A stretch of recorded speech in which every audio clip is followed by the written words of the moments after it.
से बढ़ते मामले और घटते आंकड़ों की बात की जाए या फिर सरकार की तैयारियों की बात की जाए तो इस पर बातचीत करने के लिए लखनऊ से प्रशांत पांडे, वाराणसी से रवि पांडे, मेरठ से निखिल अग्रवाल, कानपुर से श्याम तिवारी हमारे साथ जुड़ रहे हैं। सबसे पहले प्रशांत के पास से चलेंगे। प्रशांत, लगातार कोरोना के मामले हमने देखे हैं कि 3 तारीख के बाद से थोड़े कम हुए हैं। हालांकि बहुत ज्यादा कमी यहां पर नहीं देखने को मिली है, लेकिन सरकार फिर भी तैयारी लगातार कर रही है और कोशिश यही है सरकार की कि किसी तरह से भी कोरोना के आंकड़े को और कम किया जाए, चाहे वो लॉकडाउन के तरीके से किया जाए या फिर वैक्सीन के तरीके से किया जाए। हालात किस तरह से लखनऊ के?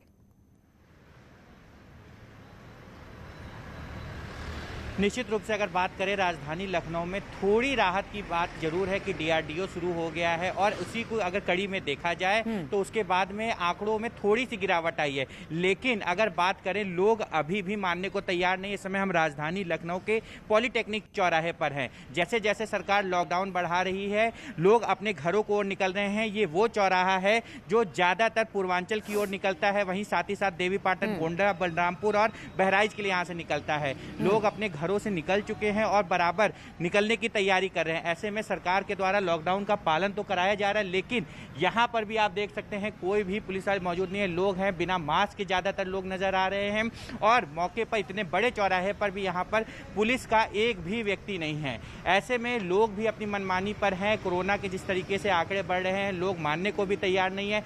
पुलिस के द्वारा भी अगर बात की जाए, सख्ती की जा रही है, लेकिन वो भी अपनी आदतों से अगर बात करें तो लोग तब भी बाज नहीं आ रहे। तो ऐसे में हल्की गिरावट जरूर है राजधानी लखनऊ में, लेकिन बिल्कुल प्रशांत, तो कहा जा सकता है पुलिस सख्ती दिखाएगी, लेकिन कितनी जगह सरकार काम करेगी, कितनी जगह हम और आपको समझना होगा कि इस कोरोना महामारी से लड़ना है तो हम सबको कोरोना के नियमों का पालन करना है। रवि भी वाराणसी से हमारे साथ जुड़ गए हैं। रवि, वाराणसी में भी लगातार मामले बढ़ते जा रहे हैं। यहां तो वैक्सीनेशन का काम भी शुरू हो गया 18 साल तक के लोगों के लिए। अब ऐसे में लॉकडाउन बढ़ा दिया गया है। क्या जनता अब भी समझ रही है या फिर आंखें मूंदे बैठी है? बिल्कुल जान की परवाह नहीं है उन्हें। देखिए, एक साफ शब्दों में मैं आपको ये बता दूं कि 11 बजे के बाद सड़कों पे चल रहे इक्का दुक्का गाड़ी को रोकने से लॉकडाउन का नियमों का पालन नहीं हो सकता। ये तस्वीरें आप देख लीजिए, अपने आप में काफी भयावह तस्वीरें हैं। सैकड़ों, यहाँ पे हजारों लोग ऐसे हैं जो एक दूसरे से सटे हुए और सोशल डिस्टेंसिंग की एकदम पूरी तरीके से धज्जियां उड़ गई हैं। कम्युनिटी स्प्रेड होने का पूरी तरीके से खतरा है और सुबह 6 बजे से यहाँ पे ऐसी भीड़ लगी रहेगी और 11 बजे तक लगी रहती है। इसमें से कई ऐसे सैकड़ों लोग हैं जो बिना मास्क के दुकानदारी कर रहे हैं, बिना मास्क के आके सब्जियां खरीद रहे हैं, लेकिन इनको रोकने और टोकने वाला कोई नहीं है। तो एक बड़ी भयावह तस्वीर ये बनारस के लिए। रवि, यहाँ पर दूर दूर तक कोई पुलिस वाला भी दिखाई नहीं दे रहा है। अरे ठीक है कि अगर लोग बाग नहीं समझते हैं, लोगों को इस बात की समझ नहीं है, तो यहाँ पर जहां पर भी जैसे सब्जी की दुकानें खुली रहेंगी क्योंकि ये एसेंशियल सर्विसेज में आती है, तो यहाँ पर तो होना चाहिए ताकि पालन करवाया जा सके। ऐसी जगह पर तो डिप्लॉय होना चाहिए पुलिस वालों का। जी बिल्कुल, सवाल यही है कि 11 बजे के बाद आप सुनसान इक्का दुक्का गाड़ी को रोक करके लॉकडाउन का पालन करवा रहे हैं, लेकिन वही पुलिस यहाँ कहाँ है जहाँ एक भी पुलिसकर्मी आपको सुरक्षा कर्मी नजर नहीं आ रहे होंगे।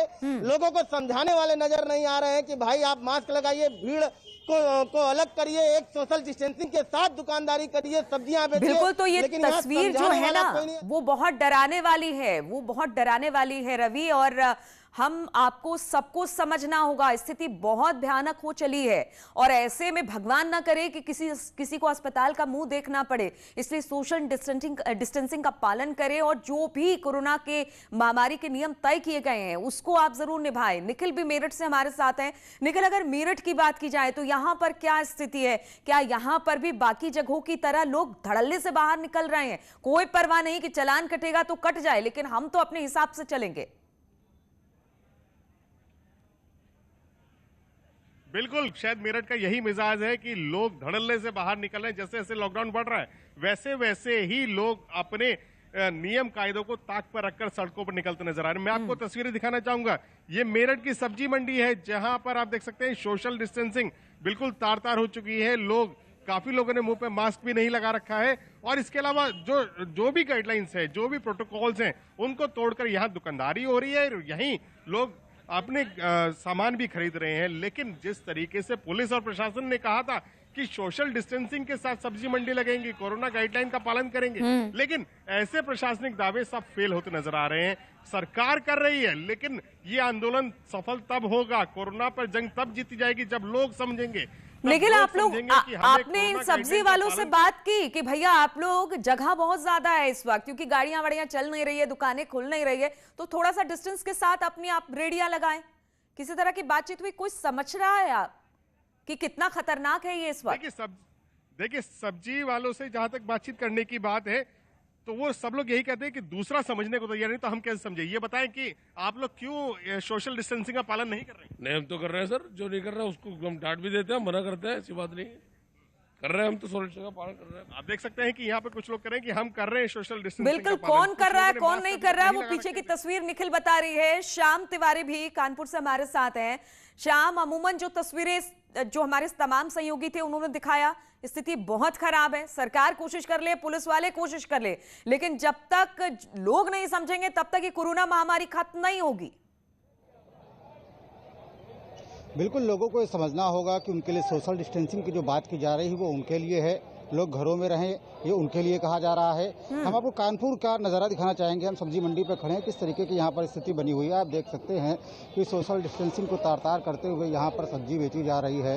लगातार लोगों की भीड़ बनी हुई है। आप देख सकते हैं तमाम लोग बिना मास्क लगाए हुए भी घूम रहे हैं यहाँ पर, और ये व्यवस्था इस वजह से है क्योंकि यहाँ पर कोई इसे रेगुलेट करने वाला नहीं है, जिम्मेदार यहाँ पर कोई मौजूद नहीं है, ना पुलिस का कोई अधिकारी कर्मचारी यहाँ पर है और ना ही प्रशासन का कोई ऐसा शख्स है जो कि इन लोगों को समझाए कि किस तरीके से आपको ये सारी व्यवस्थाएं बनानी है, किस तरीके से सोशल डिस्टेंसिंग मेंटेन करनी है।